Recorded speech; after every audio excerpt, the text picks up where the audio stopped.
Halo semuanya, kenalin nih nama aku Ingurah Gede Adiputra dengan NIM 20055551006. Hari ini saya akan menjelaskan suatu materi yaitu replikasi. Replikasi yang akan saya jelaskan yaitu replikasi master to master atau dalam bahasa Indonesianya adalah replikasi dua arah. Nah, sebelum kita melakukan proses lebih lanjut, kita ketahui dulu apa sih itu replikasi. Nah, di sini saya akan menjelaskannya dengan menggunakan gambar yang saya sediakan di sini.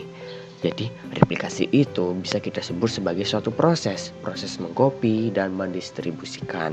Apa yang didistribusikan adalah data atau objek-objek database antara satu server dengan server yang lainnya. Sehingga replikasi ini adalah suatu proses pengkopian data sehingga terjalin suatu konsistensi data antara kedua server ini. Nah, melakukan replikasi ini menggunakan jaringan lokal atau internet, menggunakan alamat dari masing-masing server atau disebut dengan IP address. Sehingga menggunakan dua alamat ini bisa terjalin koneksi, dan inilah replikasi pendistribusian data bisa terjalin dengan baik. Inilah yang bisa disebut sebagai replikasi secara sederhananya. Lalu, apa itu replikasi dua arah? Replikasi dua arah atau bisa disebut sebagai replikasi master to master adalah sebuah replikasi di mana ketika user melakukan update data antara satu server, maka server yang lainnya itu bisa dicek. Sebaliknya, jika replikasi satu arah atau master to slave, jika user menginputkan atau melakukan perubahan data pada server slave, di server masternya tidak akan terlihat atau statusnya empty. Sehingga inilah yang disebut dengan replikasi satu arah. Oleh karena itu, hari ini saya akan praktekkan bagaimana replikasi dua arah, sehingga ketika melakukan input atau perubahan di satu server, yang server lainnya itu bisa kita cek. Langsung saja kita melakukan praktek replikasi master to masternya. Ini close dulu. Nah, langkah pertama yang dilakukan untuk melakukan replikasi adalah kita menyiapkan dulu dua server. Satu server berfungsi sebagai server master, satu server yang lainnya adalah berfungsi sebagai server slave. Nah, server masternya saya menggunakan Windows 10 ini, sedangkan server yang slave-nya saya menggunakan Windows 7 pada VirtualBox. Langkah pertamanya kita ada pada server masternya dulu. Langkah yang pertama yang harus dilakukan adalah kita harus mengetahui alamat dari server ini atau IP address-nya dengan cara kita buka command prompt. Nah, cara mengetahui alamat IP address adalah dengan mengetikkan IP config. Nah, kita fokus pada ini, IPv4 address, bahwa di sini alamat dari server master ini adalah 1.24. Ini perlu kita ingat, bahkan perlu kita catat karena agar memudahkan kita ketika nanti kita akan melakukan suatu koneksi untuk ke server slave-nya. Sekarang kita coba mengetahui alamat pada server slave-nya. Kita buka Windows 7 atau VirtualBox-nya, kita buka command prompt. Sama seperti yang saya lakukan pada server master, kita ketikkan IP config. Nah, di sini kita lihat sini ada tulisan IPv4 address, bahwa di sini alamat dari server slave-nya adalah 1.25. Nah, sekarang kita tes dulu apakah konfigurasi kedua server ini sudah terjalin dengan cara kita kembali ke server master dulu. Kita ketikkan ping. Nah, kita sekarang ketikkan alamat dari server slave-nya, yaitu 192.168.1. Nah, server slave-nya itu alamatnya adalah 25. Nah, di sini berhasil untuk menghubungkan ke server slave-nya. Sekarang kita coba pergi ke server slave-nya. Kita buka command prompt lagi. Sekarang coba kita lakukan tes ping di sini dulu. Ketikkan alamat dari server masternya. 1.24. Nah, dari server slave-nya untuk menghubungkan server masternya juga berhasil. Sekarang kita kembali dulu ke server masternya. Di sini setelah kita sudah mengetahui alamat dari masing-masing server, kita wajib mematikan Windows firewall-nya. Kita ketikkan Windows. Nah, kita cari ini. Kita cek dengan setting. Nah, kita pastikan private network setting dan public network settingnya itu turn off. Karena sudah saya setting, kita ketik oke. Silang. Kita sekarang kita pergi ke directory dari SAMPP-nya. Kita sini masih di server master ya. Nah, kita di sini buka data C. Nah, ini kita sekarang buka ke data C, berkas SAMPP, MySQL, dan bin. Nah, kita bukalah file ini yang bernama main. Nah, di sini kita cari yang ini, sentak yang bertuliskan MySQL ID. Nah, di bawah sentak ini kita bebas menaruhnya di mana. Kita wajib menuliskan ini yang tanpa tanda pagar di awalnya. Logbin MySQL bin dan server ID-nya adalah 1. Itu kita wajibkan menambahkan itu. Jika sudah, kita klik save, lalu kita silang. Nah, kita sudah memasuki directory dari SAMPP-nya. Sekarang kita buka software SAMPP-nya.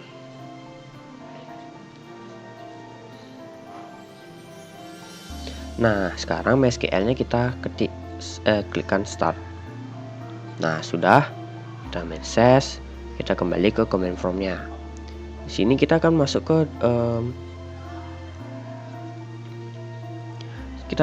ke directory dari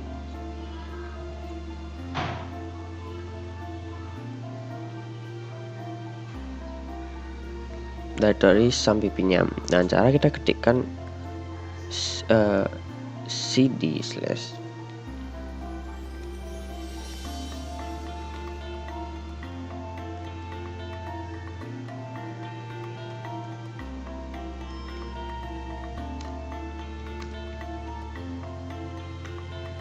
Nah, kita sudah berhasil masuk ke directory dari SAMPP-nya.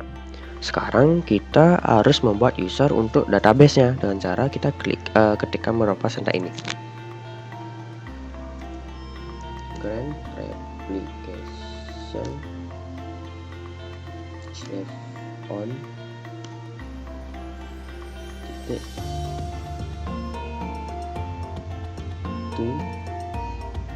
Nah, di sini kita buat nama dari usernya.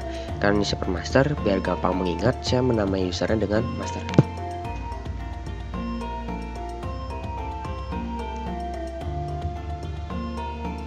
Nah, di sini sebenarnya kita mengetikkan dari alamat dari server sleep-nya, tapi saya menggunakan persen agar itu dia mencakup seluruh host.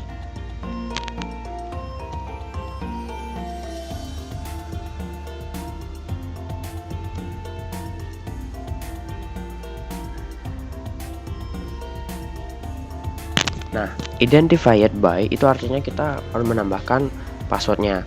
Dan sini saya menamai passwordnya dengan master, lalu titik koma. Kita cek enter. Nah, query-nya berhasil. Lalu sekarang kita melakukan perintah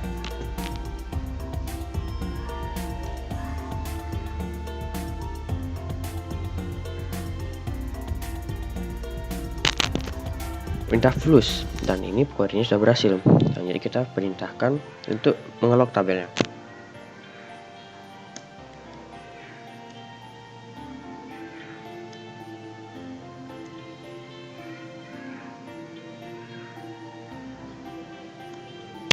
Query juga berhasil. Sekarang kita buka show master statusnya.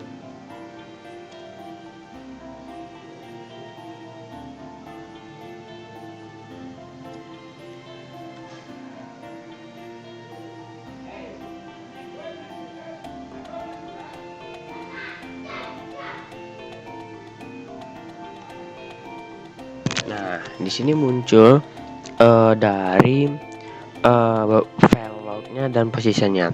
Ini perlu kita ingat, bahkan perlu kita catat, karena ini nantinya akan kita gunakan ketika akan menghubungkan dengan server sleep-nya.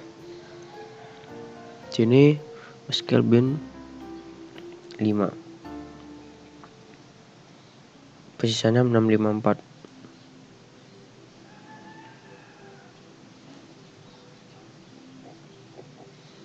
654. Oke. Setelah sudah, kita klikkan unlock table.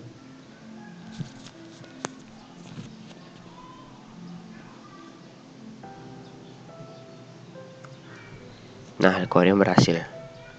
Sekarang kita pergi ke server dari slave-nya. Di sini kita masuk karena kita sudah berhasil melakukan testing tadi. Sekarang kita perlu lakukan hal yang sama, yaitu dengan mematikan Windows firewall-nya.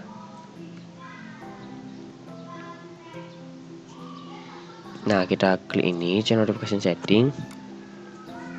Kita pastikan bahwa network lokal dan public networknya itu turn off.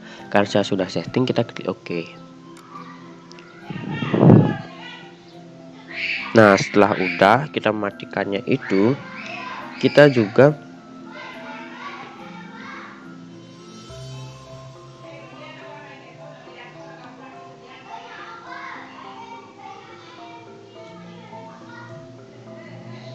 sekarang masuk ke directory dari SAMPP-nya. Dan cara buka ini,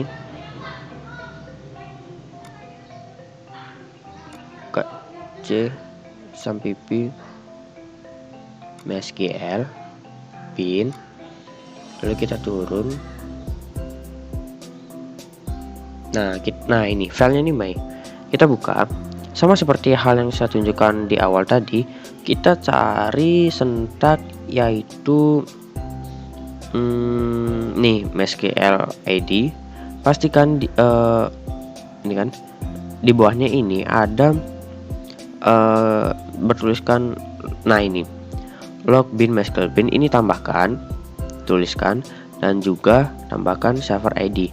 Pada server master server ID-nya 1, pada server slave server ID-nya adalah 2. Setelah sudah, kita klik save ya, dan kita close filenya. Nah, setelah kita masuk ke directory dari SAMPP-nya, sekarang kita buka command prompt-nya. Kita sekarang juga akan ubah file, masuk ke file directory-nya sini menggunakan SQL. Dengan cara kita tekan cd/sampp/mysql/bin. Ini mysql -u.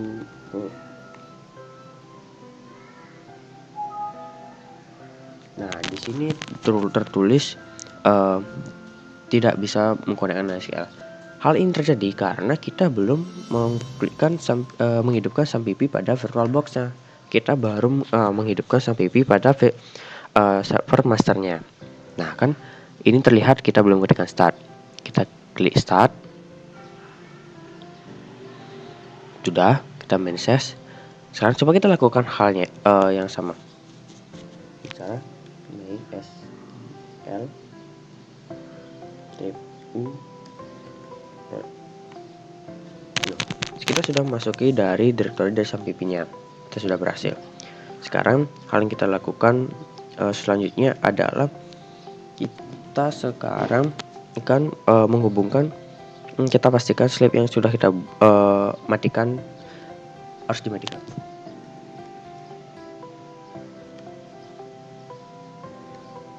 Nah, kita sudah matikan slave-nya. Sekarang kita hubungkan server slave-nya dengan server masternya dengan cara membuat change to master. Sini kita tambahkan alamat dari server masternya.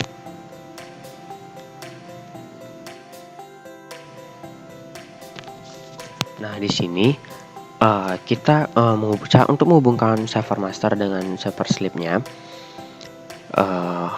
yaitu dengan cara kita mengetikkan change master to master host. Ini alamat IP address dari server masternya. Lalu kita masukkan nama usernya adalah master, nama passwordnya adalah master, lalu frog filenya adalah ini yang kita ketikkan, yang kita muncul di source status pada server master tadi, dan posisinya adalah 654 sesuai dengan apa yang keluar pada source status server master tadi. Tekan enter. Nah, query berhasil. Sekarang kita melakukan start slave.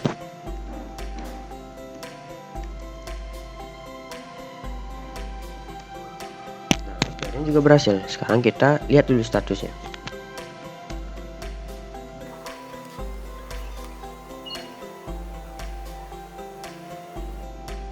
Nah, di sini statusnya adalah waiting for master to send event. Artinya replikasi sudah berhasil dilakukan. Sekarang karena ini masih replikasi satu arah, kita akan mengubahnya menjadi replikasi dua arah atau yang bisa disebut sebagai replikasi master to master. Caranya, sekarang kita buat juga user di server slave-nya.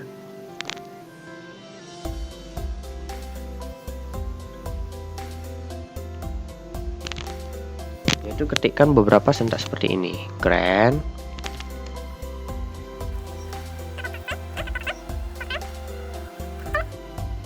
Nah, ini namanya saya namai dengan slave biar gampang.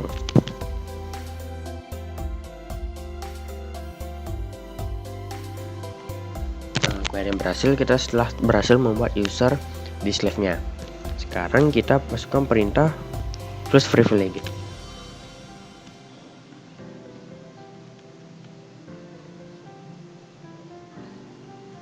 Nah, query yang juga berhasil. Sekarang kita ketikkan mengunci tabelnya.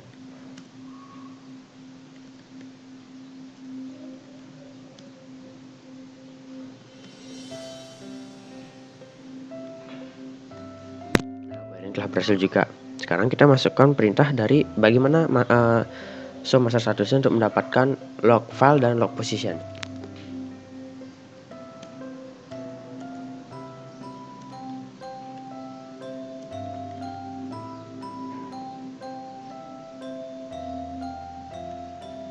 Nah, ini perlu kita catat untuk nanti menghubungkan ke server masternya. MySQL bin 04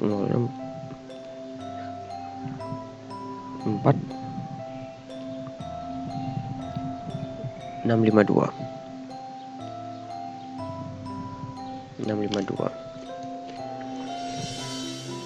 Oke. Setelah itu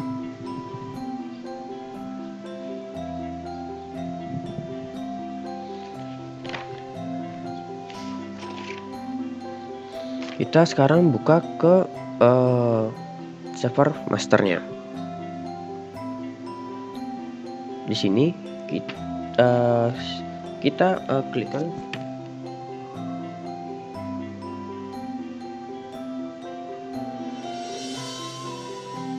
stop slave.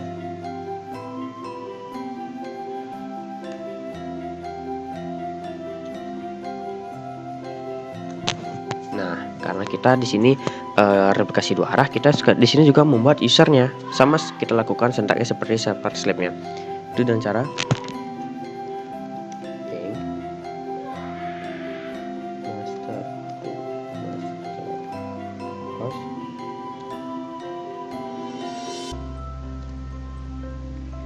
Sini kita masukkan IP address dari alamat server slave-nya.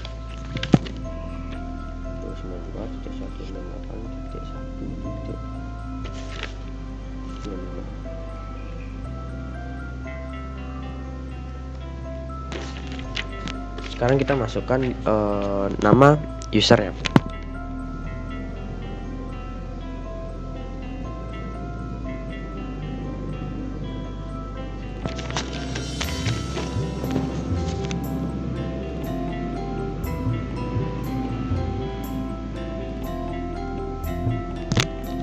Sekarang kita masukkan nama password dari usernya.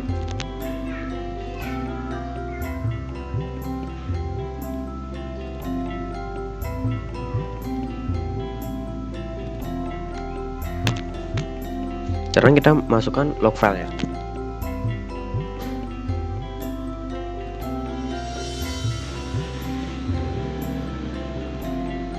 Nah, di sini kita masukkan dari nama log file yang tadi muncul pada status server slave-nya, yaitu MySQL bin.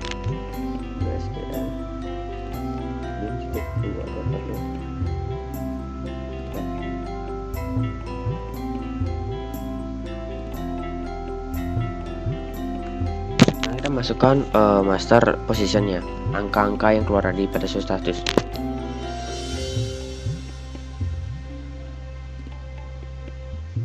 angkanya 652.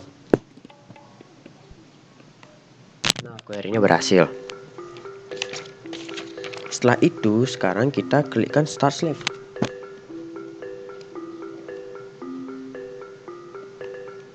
Query udah berhasil. Sekarang kita lihat satu.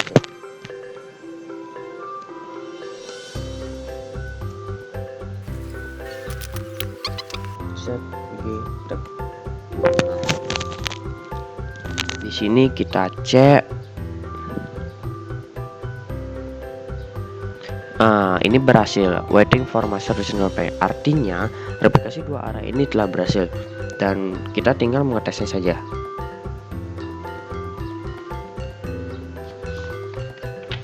Di sini kita coba kembali ke server master. Oh ya, ini master. Kita membuat sebuah database dulu coba.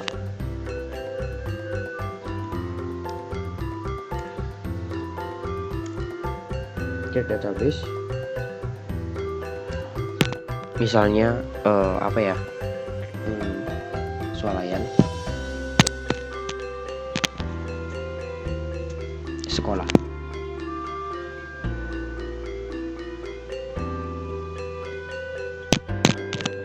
Sekarang kita seleksi database sekolahnya dengan cara ketikkan use nama database-nya yaitu sekolah.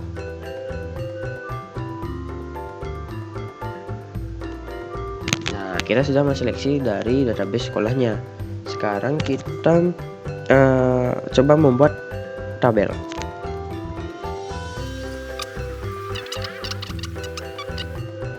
Lalu kurung tutup. Nah, query telah berhasil. Sekarang coba kita masukkan data pada tabelnya. ID siswanya yaitu 1. Nama siswanya Adi. Nah, query juga berhasil. Sekarang kita coba select tabelnya. Nah, berhasil. Database sekolah, tabel siswa, isinya ada ID siswanya 1, nama siswanya Adi. Sekarang kita coba buka pada server slave-nya untuk membuktikan, yaitu dengan cara sini kita buka unlock tabel. Berhasil. Sekarang show slave statusnya masih tetap aman, tidak ada error. Sekarang kita coba show database. Nah, di sini terlihat database sekolahnya sudah masuk ke server slave-nya. Artinya ini berhasil. Lalu coba kita sekarang menseleksi database-nya. Ketikkan use. Oke, kita sudah selesai menseleksi database sekolahnya. Sekarang kita coba melakukan update.